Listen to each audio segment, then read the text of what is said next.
दोस्तों, supreme court से भाजपा सरकार को एक बार फिर से मुंह की खानी पड़ी है। दरअसल यूपी की 9 सीटों पर उपचुनाव से पहले ही सुप्रीम कोर्ट ने योगी सरकार को जोर का झटका दिया है।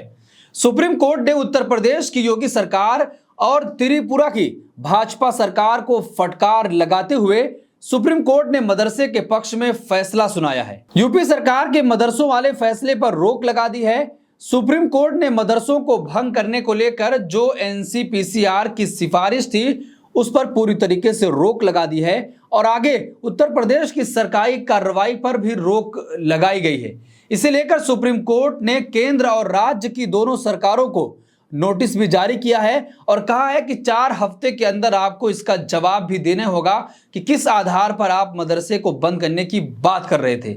जमीयत उलमा हिंद ने एक याचिका दाखिल करके सुप्रीम कोर्ट से मांग की थी कि योगी सरकार के इस फैसले पर तुरंत रोक लगाई जाए। जमीयत उलमा हिंद ने सुप्रीम कोर्ट में कहा था कि इस कार्रवाई से अल्पसंख्यकों के राइट टू एजुकेशन का साफ तौर पर उल्लंघन होता है। सुप्रीम कोर्ट ने सोमवार को फिर बड़ा फैसला लिया। उसने गैर मान्यता प्राप्त मदरसों के सभी छात्रों को सरकारी स्कूलों में ट्रांसफर करने और मदरसे से गैर मुस्लिम छात्रों को हटाने के फैसले पर रोक लगा दी है। तो दोस्तों, जिस तरीके से लगातार सुप्रीम कोर्ट से उत्तर प्रदेश सरकार को झटका लग रहा है, बहराइच में जिस तरीके से घटनाएं हुई उसके बाद ही वहां का प्रशासन 22 से 23 घरों पर बुलडोजर चलाने की तैयारी कर रहा था। अब सुप्रीम कोर्ट में एक याचिका दाखिल की गई है। उससे पहले ही इलाहाबाद हाई कोर्ट ने उस कार्रवाई पर तुरंत प्रभाव से रोक लगा दिया है।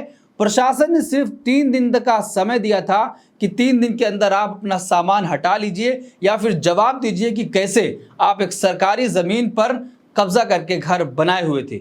लेकिन सवाल उस वक्त भी उठा था कि जब उस वक्त यहाँ पर लोग घर बना रहे थे तो अधिकारी कहाँ पर थे। इलाहाबाद हाई कोर्ट ने रोक लगाई और कहा कि 15 दिन की मोहलत दी जाए, 15 दिन के अंदर लोगों को जवाब देना होगा। लेकिन सुप्रीम कोर्ट में एक याचिका पहुंच चुकी है। सुप्रीम कोर्ट का सख्त निर्देश है कि मेरे आदेश के बाद पूरे राज्य में और पूरे देश में कहीं भी बुलडोजर की कार्रवाई नहीं होनी चाहिए। अगर कहीं भी बुलडोजर की कार्रवाई करनी है तो पहले हमसे परमिशन लेना होगा। तो दोस्तों, यूपी के उपचुनाव से पहले ही भाजपा सरकार को जबरदस्त धचका लगा है। योगी आदित्यनाथ जो लगातार ये कहते रहे हैं कि हमारी सरकार सुशासन की सरकार है, सबको न्याय देने का काम करती है, लेकिन लगातार उनकी इस सरकार पर यह आरोप लगता है कि एक विशेष समुदाय को टारगेट करते हैं और उसको परेशान करने का काम करते हैं। जिस तरीके से उत्तर प्रदेश की सरकार ने मदरसों को बंद करने की सिफारिश की थी, एनसीपीसीआर ने एक सिफारिश की थी कि जितनी भी फंडिंग गैर मान्यता प्राप्त मदरसों को हो रही है तुरंत प्रभाव से रोक दिया जाए और सारे मदरसों को बंद कर दिया जाए। तो उत्तर प्रदेश और त्रिपुरा, जहां पर भाजपा की सरकार है, दोनों राज्यों ने ऐसा फैसला लिया था। लेकिन आज सुप्रीम कोर्ट ने उस फैसले पर रोक लगा दी है और कहा है कि 4 हफ्ते के अंदर आपको जवाब देना होगा। देखिए, सुप्रीम कोर्ट ने एनसीपीसीआर की मदरसों के खिलाफ की गई सिफारिशों पर रोक लगाई है। एनसीपीसीआर ने जून में मदरसों को लेकर सरकार से तमाम सिफारिशें की थी, जिस पर मुस्लिम संगठनों और राजनीतिक दलों ने कड़ी आपत्ति जताई थी। सुप्रीम कोर्ट ने एनसीपीसीआर की सिफारिशों को लागू नहीं करने का आदेश अब दे दिया है। देखिए, एनसीपीसीआर को सुप्रीम कोर्ट से झटका। मदरसों के छात्रों को सरकारी स्कूल में भेजने के निर्देश पर लगी रोक। तो साफ तौर पर सुप्रीम कोर्ट ने योगी सरकार के इस फैसले पर रोक लगा दी है और बड़ा झटका उत्तर प्रदेश की सरकार को लगा है, जिसमें कहा गया था कि सारे सरकारी मदरसों की फंडिंग रोक दी जानी चाहिए। लेकिन उस वक्त सरकार ने क्या कुछ कहा था वो भी जानेंगे। यूपी सरकार ने यह निर्देश दिया था। अदालत ने उत्तर प्रदेश और त्रिपुरा सरकार के उस आदेश पर रोक लगा दी है जिसमें गैर मान्यता प्राप्त मदरसों और सरकारी सहायता प्राप्त मदरसों में पढ़ने वाले गैर मुस्लिम छात्रों को सरकारी स्कूलों में ट्रांसफर करने का निर्देश दिया गया था। शिक्षा के अधिकार अधिनियम का पालन न करने के कारण सरकारी सहायता प्राप्त मदरसों को बंद करने की एनसीपीसीआर की सिफारिश और केंद्र तथा राज्यों द्वारा की गई कार्रवाई पर सुप्रीम कोर्ट ने पूरी तरीके से रोक लगा दी है। अब आइए हम जानते हैं कि आखिर एनसीपीसीआर की रिपोर्ट में क्या कुछ था जिसकी वजह से सुप्रीम कोर्ट ने उस पर रोक लगाई है और राज्यों को नोटिस भी भेजा है। एनसीपीसीआर ने हाल ही में अपनी एक रिपोर्ट में कहा था कि जब तक मदरसे शिक्षा के अधिकार अधिनियम का अनुपालन नहीं करते तब तक उन्हें दिया जाने वाला फंड बंद कर देना चाहिए। जब एनसीपीसीआर ने ऐसा कहा तो विपक्ष ने जोरदार इसका विरोध किया था और साफ तौर पर कहा था कि विशेष समुदाय को टारगेट करके सरकार अपनी मंशा को पूरा करना चाहती है। इस रिपोर्ट पर विपक्ष ने भारतीय जनता पार्टी सरकार पर जमकर निशाना साधा था। इस दौरान सपा प्रमुख अखिलेश यादव ने भाजपा पर अल्पसंख्यक संस्थानों को चुनिंदा तरीके से निशाना बनाने का आरोप लगाया था।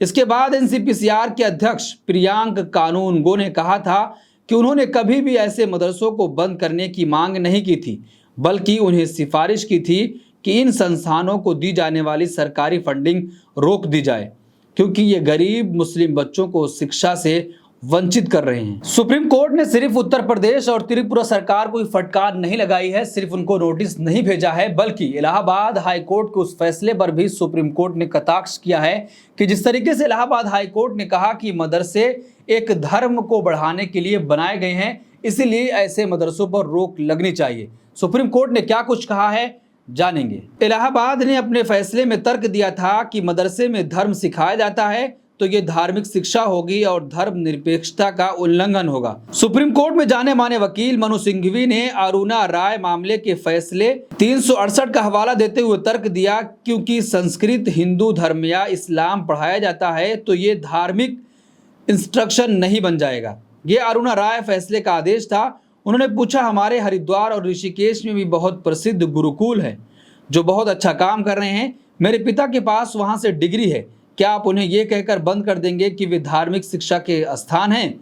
मुस्लिम संगठनों ने उस समय कहा था कि यूपी में मुस्लिम अल्पसंख्यक समुदाय द्वारा संचालित सभी मदरसों को बंद करना भारत के संविधान के अनुच्छेद 19(1) और 30 के तहत मौलिक अधिकारों का उल्लंघन होगा। तो इलाहाबाद हाई कोर्ट के उस फैसले पर भी सुप्रीम कोर्ट ने साफ तौर पर कहा कि यह कहीं भी धर्मनिरपेक्षता के अलग होकर नहीं देखा जाना चाहिए, क्योंकि अगर वहां पर ऐसी चीजें पढ़ाई जा रही हैं तो ये नहीं कहा जा सकता है कि वहां पर धार्मिक चीजें पढ़ाई जा रही हैं। तो साफ तौर पर लगातार सुप्रीम कोर्ट से भाजपा सरकार को झटका लग रहा है। जिस तरीके से चाहे वो बहराइच का मामला हो, उत्तर प्रदेश की योगी आदित्यनाथ की सरकार को इलाहाबाद हाई कोर्ट ने फटकार लगाते हुए कहा कि आपको कैसे यह अधिकार है कि आप 3 दिन के अंदर किसी से जवाब मांगेंगे, अगर जवाब नहीं आता है तो आप तुरंत उसके घर को गिरा देंगे।